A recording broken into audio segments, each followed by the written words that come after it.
লা ইলাহা ইল্লাল্লাহ লা ইলাহা ইল্লাল্লাহ লা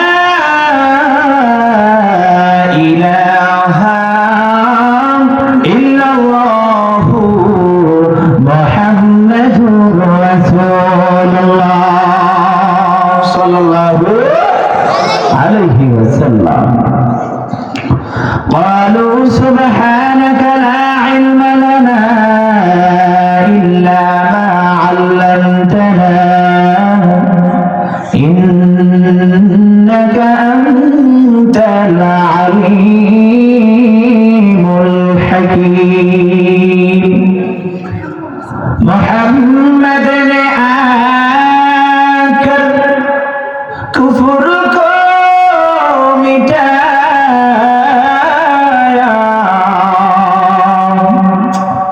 محمد نے آकर کفر کو مٹایا کفر کو مٹا کر صداقت بتایا کفر کو مٹا کر صداقت بتایا আলহামদুলিল্লাহ ঐতিহাসিক তাফসীরুল কোরআন মাহফিল তানবীরুল উম্মাহ মাদ্রাসা ও এলাকাবাসীর উদ্যোগে 3 দিন ব্যাপী তাফসীরুল কোরআন মাহফিলের আজ প্রথম দিনের দ্বিতীয় অধিবেশন। আজকের এই প্রথম দিনের দ্বিতীয় অধিবেশনের সম্মানিত সভাপতি সাহেব, আমার সামনে উপস্থিত রয়েছেন দূর দূরান্ত থেকে আসা জাতির মাথার মুকুট হযরত উলামায়ে কেরাম, সামনে উপস্থিত রয়েছেন দূর দূরান্ত থেকে আসা আল্লাহ পাকের আশিকিন জাকিরিন মুহিব্বিন, সম্মানিত মুরব্বী বাবাজি, উপস্থিত রয়েছেন তালিবে ইলম ছাত্র ভাইয়েরা, উপস্থিত রয়েছেন খালিদ বিন ওলীদের উত্তরসূরি সম্মানিত যুবক ভাইয়েরা, পর্দার আড়ালে অবস্থানরত আম্মা জান খাদিজাতুল কুবরা রাদিয়াল্লাহু তাআলা আনহার উত্তরসূরি সম্মানিত মা ও ভাইয়েরা, সবাইকে সালাম মুবারক, আসসালামু আলাইকুম ওয়া রাহমাতুল্লাহি ওয়া বারাকাতুহু। সালামটা তো যেইভাবে দেওয়া উচিত ছিল এইভাবে হয়নি। আমরা এখানে অসংখ্য অগণিত মানুষ, এই অসংখ্য অগণিত মানুষের ভেতরে যদি আমরা সালাম দেই, ওই সালামটার আওয়াজ কি এরকম হবে না আরো বেশি হবে? কথা বলেন, আরো বেশি হবে না কম হবে? আমরা যদি আরো বেশি হয়ে থাকে তাহলে আমি আবার সালাম দেই, সালামের জবাবটুকু আপনাদের থেকে আমি নিতে চাই। দেখবো আমার আওয়াজ বেশি হয় না আপনাদের আওয়াজ বেশি হয়। আসসালামু আলাইকুম ওয়া রাহমাতুল্লাহি ওয়া বারাকাতুহু।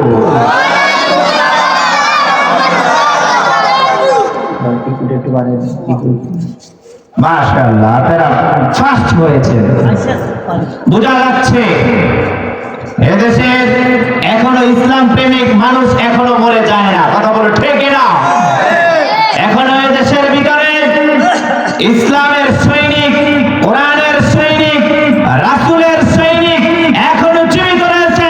যেই সমস্ত বেঈমান, যেই সমস্ত ইসলাম বিরোধী বেঈমানেরা স্বপ্ন দেখছে এদেশ থেকে ইসলামকে উঠিয়ে দিবে, এদেশ থেকে ইসলামকে বিচ্ছিন্ন করবে, তাদের স্বপ্ন সম্পূর্ণ ভুয়া। কথা বলো ঠিক না?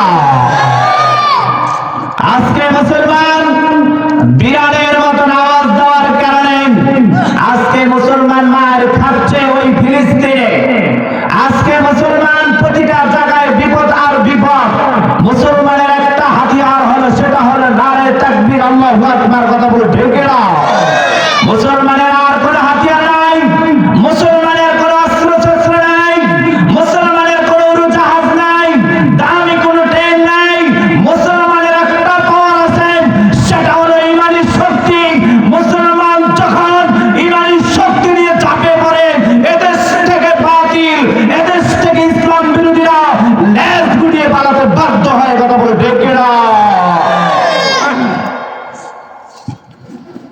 এজন্য মুসলমান আওয়াজ দিলে সিংহের মতন দিবা, বিড়ালের মতন দিবা না।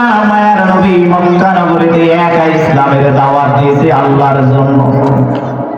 মক্কা নগরীতে নবী ছাড়া ইসলামের প্রেমিক কেউ ছিল না, ইসলামের কেউ জানটা হাতে নেওয়ার মতন কেউ ছিল না। মায়ার নবী বুকে সাহস রেখে রহমতের নবী নিজের জীবনকে বাজি রেখে লক্ষ লক্ষ ইহুদির মোকাবেলায় একলা করেছে। নবীজি একা একা মোকাবেলা করেছেন। এই একা একা মোকাবেলা করেছে আপনার মতন সাহস নিয়ে নয়, আমার মতন সাহস নিয়ে নয়। আবু জাহেল ঘোষণা করলেন, তার চাচা আবু তালেব ঘোষণা করলেন, ও ভাতিজা, মক্কার সমস্ত কাফেররা ঐক্যবদ্ধ হয়েছে তোমার নামে আমার কাছে নালিশ দেয়, তোমার কাছে আমার কাছে বিচার দেয়। আমি কেন তোমার শাসন করি না? ও ভাতিজা, তোমার আওয়াজ বন্ধ করো, কণ্ঠ নিচু করো, ইসলামের দাওয়াত দেওয়া যাবে না মক্কা নগরীতে। ও ভাতিজা, সাবধান হয়ে যাও। মক্কার সমস্ত কুরাইশরা, মক্কার সমস্ত কাফেররা ঐক্যবদ্ধ আছে আমার ভাতিজা আব্দুল্লাহর বেটা মুহাম্মদকে দুনিয়ার জমিন থেকে সরাইয়া দিবে। ও ভাতিজা, আমি তোমারে বড় ভালোবাসি, আমি চাই না তুমি ক্ষতির মুখে পড়ো, কারণ সমস্ত মক্কাবাসীরা এই কথা বলার পর মায়ার নবী বললেন, ও আমার চাচা, আপনি আমার চাচা হতে পারে, আমি মুহাম্মদ এই মক্কা নগরীতে ইসলামের ঝান্ডা একা নিয়েছি, আমি কোরআনের দাওয়াত দিতেছি একা, কালিমার পতাকা নিয়েছি একা। আমার জীবন চলে যেতে পারে, আমার মৃত্যু হতে পারে, তারপর এই দিন ইসলাম থেকে আমি সরে দাঁড়াবো না।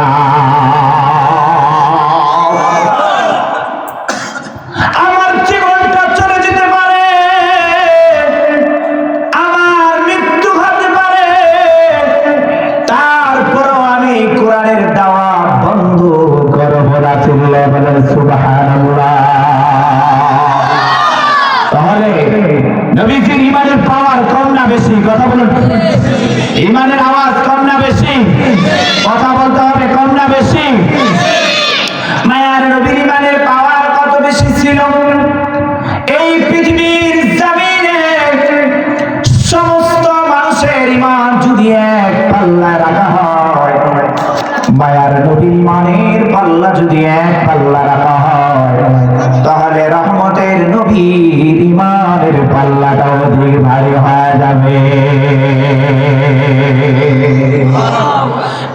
ইমামুল আউয়ালিন আল আখিরিন বাহর সাদকা রাহমাতুল লিল আলামিন সাইয়্যিদুল কাউনাইন খাতামুল মুরসালিন আখিরা মদবুদ ফখরুল আউয়ালিন শুধু দাস রাহমাতুল লিল আলামিন মসজিদে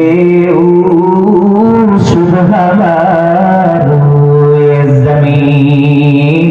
আমার আল্লাহ জানায়া দেন, ও কলিজার বন্ধু, আমি আল্লাহ আপনার জন্য পুরো পৃথিবীটাকে সিজদার জায়গা বানায় দিলাম। আপনার জন্য আমি আল্লাহ পাক পুরো পৃথিবীটাকে কি বানিয়ে দিলাম? কথা বলেন, কি বানিয়ে দিলাম? আপনার জন্য আমি পুরো পৃথিবীটা সিজদার জায়গা বানিয়ে দিলাম। আপনার উম্মত আকাশপথে যাইবে, স্কাই আকাশপথে যাবে, বিমান দিয়ে যাবে, নামাজের সময় হবে, সিজদা দেও সাথে সাথে কবুল করবে কে? আপনার উম্মত হিল পাহাড় জাবালুন পাহাড়ের উপর উঠছে, সিজদা দেও, নামাজের সময় হয়ে গিয়েছে। আমার আল্লাহ বলে সেজদা দিবার সাথে সাথে ওই সেজদা কবুল করে নেব। আপনার উম্মত বিশাল বড় সাগর, সেই সাগরের ভিতরে গেছে, অসীম মহাসাগর, যার কোনো কুল কিনারা নাই, চতুর্পাশে শুধু পানি আর পানি। আপনার উম্মত সেখানে চতুর্পাশে পানি, বিপদে পড়ে গেছে, মুসিবতে পড়ে গেছে। আমি আল্লাহকে আল্লাহ বলে একটা ডাক দিবে, সাথে সাথে আমি রব হাজির হয়ে যাব। তাহলে এই উম্মতের কদর আছে না নাই? কথা বলেন বাবাজিরা, একটু কথা বলেন, এই উম্মতের কদর আছে না নাই? এই উম্মতের কদর কেমন, দাম কেমন, এই উম্মত কেমন দামি। মায়ার নবী বলেন আনা আখিরুল আম্বিয়াই, আমি নবী বললাম শেষ নবী। আমি কি নবী? কোরআন দিয়ে হাদিস দিয়ে আলোচনা করবো বাবা, মুখস্থ কোনো কাহিনী বলবো না। মায়ার নবী বলতেছেন আনা আখিরুল আম্বিয়াই, আমি নবী বললাম শেষ নবী। আনা আখিরুল আম্বিয়াই ওয়া আনতুম আখিরুল উম্মাম, আর তোমরা হলে শেষ উম্মত। শেষ নবীর মর্যাদা যেরকম সকাল নবীর উপর, শেষ উম্মতের মর্যাদা সকাল উম্মতের উপর। এই নবীর উম্মতরা কি কোন নবীর উম্মত জান্নাতে যেতে পারবে না? এই নবীর আগে কোন নবী জান্নাতে যেতে পারবে না। এই নবীর এত দাম, এই নবীর উম্মতের এত দাম, এত দাম। বলে কেমন দাম? বলে অন্য অন্য নবীরা এই নবীর উম্মত হওয়ার জন্য পাগল। সমস্ত সৃষ্টি জাহান এই নবীর জন্য সৃষ্টি করেছে, সমস্ত পৃথিবীর সমস্ত মানুষগুলো রবের জন্য পাগল। আর আমার মালিক নিজের কলিজার বন্ধু রহমতের নবীর জন্য পাগল। ঠিক না? পৃথিবীর সমস্ত মানুষগুলো আল্লাহর জন্য পাগল, আর আল্লাহ পাক নিজের কলিজার বন্ধু, নিজের কলিজার বন্ধু হাবিবের জন্য বড় পাগল। আমার আল্লাহ জানা দেয়, ও দুনিয়ার মুসলমান, ও দুনিয়ার বান্দারা, আমার রহমতের নবীর আদর্শ যদি তোমরা ফলো করতে পারো, আমি আল্লাহ পাক ঘোষণা করলাম, ও আমার বান্দারা, আমি আল্লাহ তোমাদের এত সম্মান বাড়া দিব, এত ইজ্জত বাড়া দিব। কেমন ইজ্জত বাড়া দিব? বলে এই নবীর আগে যেই নবীরা ছিল 500-800 বছর হায়াত পাইবে, কিন্তু এই নবীর উম্মতেরা বেশি হায়াত পায় না রে। এই নবীর উম্মতেরা লং টার্ম দুনিয়ার জমিনে থাকতে পারে না রে। এই নবীর উম্মতেরা 80 বছর পায়, 90 বছর পায়। এই নবীর উম্মতেরা 100 বছর পায়, বেশির থেকে বেশি। তবে ওই পূর্বের উম্মতেরা 600, 500, 800 যতই পাক না কেন, 500 থেকে শুরু করে, 600 থেকে শুরু করে, 800 থেকে শুরু করে, যেত হায়াত পেনে কামল করেছি, ওই 500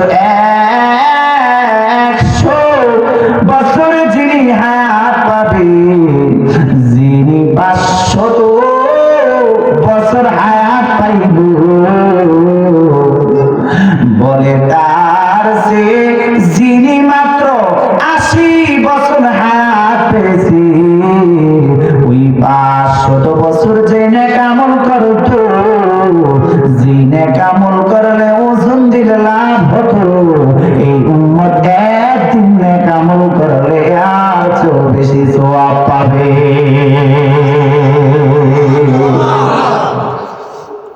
তাহলে এই নবীর কদর আছে না নাই? একটু জবান দিয়ে জবান খুলে মন খুলে বলেন, এই নবীর উম্মতের কদর আছে না নাই? আজকে আমরা নামাজ পড়লাম, এশারের নামাজ পড়ে আবার ময়দানে বসলাম, কথা বলেন ঠিক কিনা? এই যে আমরা এশারের নামাজ আদায় করার পর ময়দানে বসলাম, সেখানেও নামাজের মধ্যে রাসূলের সুন্নাহ আছে না নাই? কথা বলেন, কথা বলেন, রাসূলের সুন্নাহ আছে না নাই? হজ করতে যাবেন, সেখানেও রাসূলের সুন্নাহ আছে না নাই? যাকাত দিতে যাবেন, সেখানেও রাসূলের সুন্নাহ আছে না নাই? রাজনীতি করবেন, রাষ্ট্র চালাবেন, সেখানেও রাসূলের সুন্নাহ আছে না নাই? সর্ব জায়গায় রাসূলের সুন্নাহ। রাসূলের সুন্নাহকে মাইনাস করে কোনো কাজ করা যাবে না, কথা বলুন ঠিক কিনা? রাসূলের সুন্নাহকে মাইনাস করে কোনো কাজ করলে ওই কাজ সফল হবে না।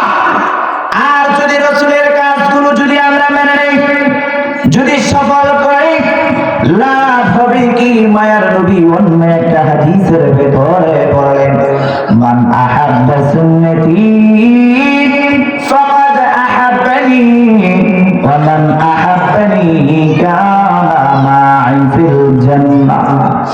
আমি নবী ঘোষণা করলাম, ও উম্মত, মান আহাব্বা সুন্নতি ফাকাদ আহাব্বানি ওয়া মান আহাব্বানি কানা মা'i ফিল জান্নাহ। আমি নবী ঘোষণা করলাম, যারা দুনিয়ার জমিনে আমি রাসূলের সুন্নাহকে ফলো করবে, যারা দুনিয়ার জমিনে আমি রাসূলের সুন্নাহকে মহব্বত করবে, আমি নবী ঘোষণা করে দিলাম, যারা দুনিয়ার জমিনে আমি রাসূলের সুন্নাহকে মহব্বত করে আঁকড়ে ধরবে, আমি নবী ঘোষণা করলাম রে, তার কোনো টেনশন নাই, তার কোনো পেরেশানি নাই। আমি রাসূল ঘোষণা দেই, কানা মা'i ফিল জান্নাহ, ওই উম্মত আমি রাসূলের সঙ্গে সঙ্গে জান্নাতে চলে যাবে। কানা মা'i ফিল জান্নাহ, আমার ওই উম্মত জান্নাতে যাবে, তাও আমি রাসূলের সঙ্গে। সুবহানাল্লাহ বলেন না? কার সঙ্গে যাব আমরা? কি রাসূলের সুন্নাহ ব্যতীত না রাসূলের সুন্নাহ পালন করার পরে? কথা বলেন, মুরব্বি পারজেরা, অনেক মুরব্বি পারজেরা তো কথা বলে, রাসূলের সুন্নাহ জবাই করলে না রাসূলের সুন্নাহ রাখলে? কথা বলেন, রাসূলের সুন্নাহ রাখলে রাসূলের প্রতি মহব্বত বেড়ে যাবে। কিয়ামতের ময়দানে রাসূল আপনাকে ছাড়া রাসূল জান্নাতে যাবে না, কথা বলুন ঠিক না? দুনিয়ার জমিনে কষ্ট করেছে, দুনিয়ার জমিনে ত্যাগ করেছে, বেঈমানেরা যতই ষড়যন্ত্র করেছে, রাসূলের সুন্নাহকে জবাই করতে চাপ প্রয়োগ করেছে, কখনোই বেঈমানের কাছে মাথা নত করো না। বলছো জীবন দিতে রাজি, রাসূলের সুন্নাহ দিতে রাজি নাই, কথা বলুন ঠিক না? আরো জোরে বলুন ঠিক না?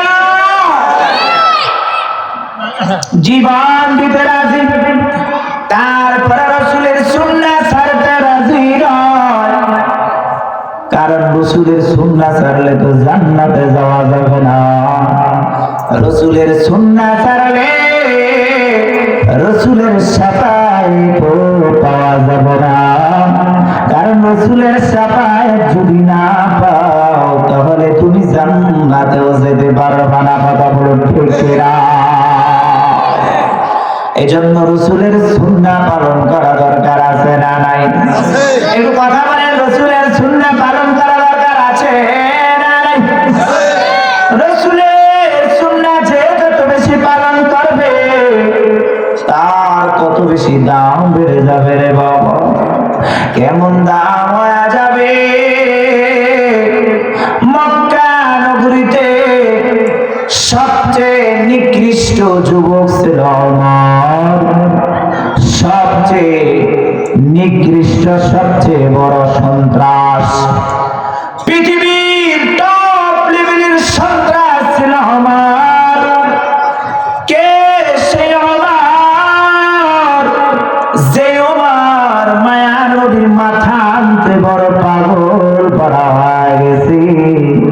ওই ওমর রাসূলের ছোঁয়া পেয়েছে, আবার ওমর নবীর জন্য জীবন দিতে পাগল হয়ে গেছে। যে ওমর মায়া নবীকে মারার জন্য দৌড়ের উপর দৌড়, কুশমুক্ত তলোয়ার, এত তেজ ছিল ওই তলোয়ারে।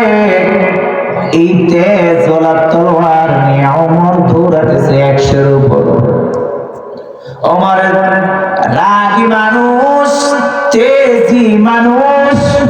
ওমর যেই রাস্তা দিয়ে হাঁটে ওই রাস্তা দিয়ে শয়তানও বের হয় না।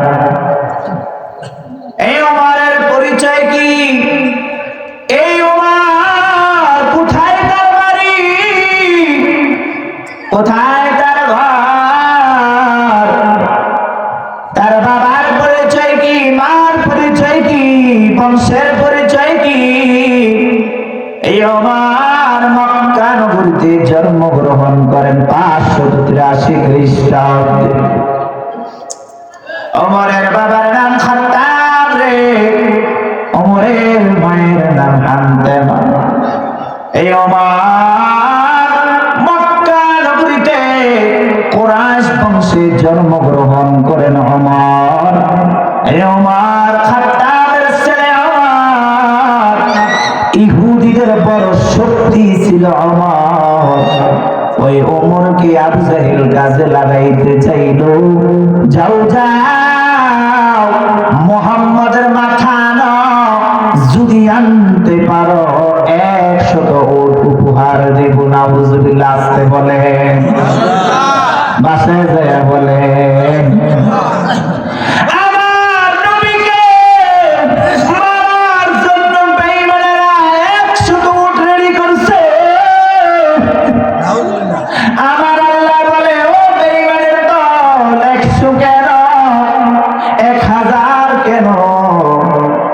মিলিয়ন মিলিয়ন যদি উট আমার রাসূলকে মারার জন্য দাও, তারপর আমার রাসূলের চুল পরিমাণ ক্ষতি করতে পারবা না।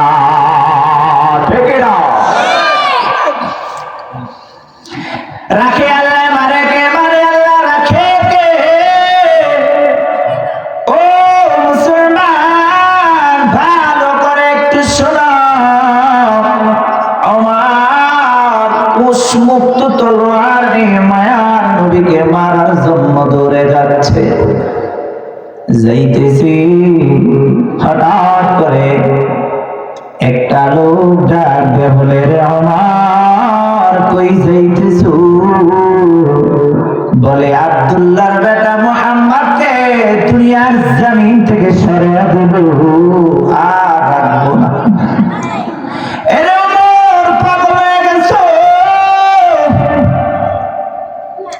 তুমি নবীকে মারার জন্য যাইতেছ,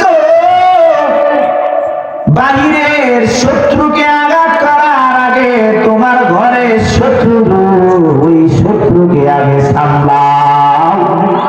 যেই নবীকে মারার জন্য যাইতেছ ওই নবীর ভক্ত তোমার বোন, তোমার ভগ্নিপতি। সুবহানাল্লাহ। যেই ওমরকে মারার জন্য, যেই ওমর নবীকে মারার জন্য পাগল পাড়ায় গেছে, ওই ওমরের ঘরে রাসূলের আদর্শ। সুবহানাল্লাহ বলেন। এই খেলা, এই যে লীলা খেলা দেখাইলেন তিনি কে? ওমর থমকে গেল। ওমর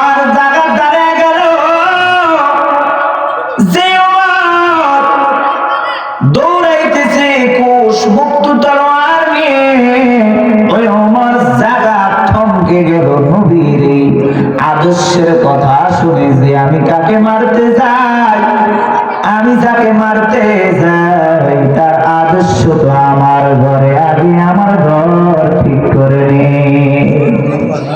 আগে আমার ঘরের গুলারে যাক হত্যা করব, তারপরে আব্দুল্লাহর বেটা মুহাম্মদকে মেরেই ফেলবো। নাউজুবিল্লাহ বলবেন না? একটু গরম পানি একটু ছাড়ানো হালকা। মুহাম্মদকে মেরেই ফেলবো, তবে মুহাম্মদকে মারা কি এত সহজ? কথা বলেন না আপনারা, ওয়াজ শুনতে আসেন না, ওয়াজ কি করতে আইছেন নাকি? তো ওয়াজ শুনলে ওয়াজের যে একটা ভালোবাসা আছে, মহব্বত আছে, জবাব আছে, এটা না দিলে তাহলে কোনো মজা হয়? তাহলে আমরা চলে যাই, কি বলেন? চলে যাবো, ওয়াজ শেষ করে দেব? কথা বলেন, ওয়াজ শেষ করে দিব নাকি? মাশাআল্লাহ, আপনাদের ভালোবাসা আমি মুগ্ধ হয়ে গেলাম। লিল্লাহি তাকবীর, আল কোরআনের আলো, নারে তাকবীর। মাশাআল্লাহ মাশাআল্লাহ, আল্লাহ কবুল করো, সেগুলো আমিন।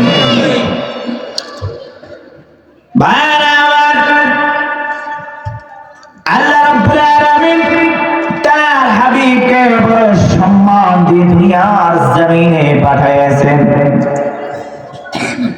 এত সম্মান দিয়েছেন, এত মান দিয়েছেন, রাসূলের ক্ষতি করার মতন কোনো সুযোগ নাই।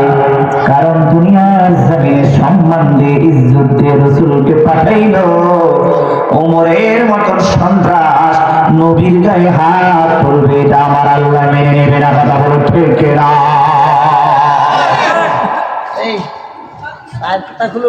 ওমরের